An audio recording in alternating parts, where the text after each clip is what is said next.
Bonjour, je m'appelle Léocadie, je suis éducatrice. Aujourd'hui, je commence ma vidéo par une question à toi qui me regarde. Est-ce que tu as une fois reçu un message dans lequel se trouvent les vérités que tu ne peux pas supporter? On a l'habitude de dire que la vérité blesse. Si tu n'as jamais reçu, regarde cette vidéo qui va suivre. La majorité des Africains sont aujourd'hui chrétiens et musulmans parce que les Européens chrétiens et les Arabes musulmans sont venus faire la guerre en Afrique et ont gagné. Si c'était la Chine qui avait fait et gagné la guerre en Afrique, la majorité des Africains seraient aujourd'hui bouddhistes et fiers de l'être. Accepter ces religions imposées est donc une preuve de soumission, d'acceptation de la défaite. Mais si les Africains avaient gagné la guerre, ou si personne n'avait attaqué le continent, la majorité des Africains pratiqueraient toujours leur religion ancestrale sans problème. Et l'Afrique serait sans aucun doute le continent les plus développés du monde. Vu son magnifique climat, ses nombreuses ressources naturelles et la force de ses braves hommes et femmes, pourquoi le christianisme et l'islam freinent le développement de l'Afrique? En fait, le peuple africain, pas habitué à ce style de croyance, ne maîtrise pas ces religions. La majorité ne distingue pas la fiction de la réalité. Ils ne savent pas ce qui est au sens propre et ce qui est au sens figuré. Alors que les Européens et les Arabes pratiquent ces religions sans problème avec une certaine organisation, ça va dans tous les sens en Afrique. La majorité des Africains sont très naïfs face à ces religions. De nos jours, l'Afrique est considérée comme le continent le plus religieux, au regard du pourcentage élevé de croyants. En fait, les élèves ont dépassé les enseignants.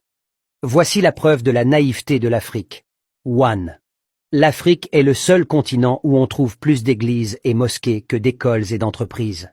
On est les seuls à penser que la religion est plus importante que l'éducation, l'emploi et le développement économique. 2. Ces lieux de prière sont 100 fois plus fréquentés que les bibliothèques, les laboratoires. On est les seuls à placer la croyance au-dessus du savoir et au-dessus de la science. 3. Les pasteurs et les imams sont de loin plus nombreux que les médecins. On est les seuls à faire passer la religion avant la santé. 4. Les Africains sont encore les seuls à faire passer la religion avant l'agriculture. 5. Quand les Arabes et les Européens ont un problème, ils trouvent une solution, et quand nous les Africains avons un problème, on laisse à Dieu. On est les seuls à abandonner nos problèmes à Dieu. 6. Presque tous les continents se protègent avec l'arme nucléaire, et les Africains se protègent avec Jésus et Allah.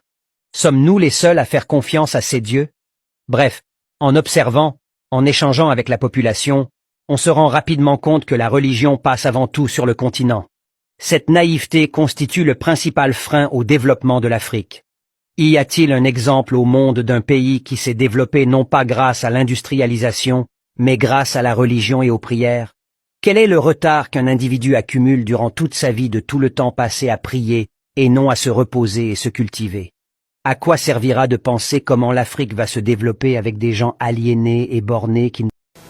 Alors, tu as suivi la vidéo? Bien suivi? Qu'est-ce que tu en penses? C'est vraiment dommage et triste. Là, ce n'est pas un noir qui est en train de parler, c'est un blanc dont les parents nous ont amené la religion. Et cette religion, nous l'avons pris et nous l'utilisons à nos manières. Voilà là où ça nous a conduit. Qu'est-ce que tu en penses? Tu veux continuer par endoctriner ta famille? Continuer par aliéner tes enfants? La question est à toi. Vers la fin de la vidéo, j'espère que tu as bien suivi. Toi et moi et nos enfants, nous allons construire l'Afrique. Réfléchis encore. Bonne journée à toi.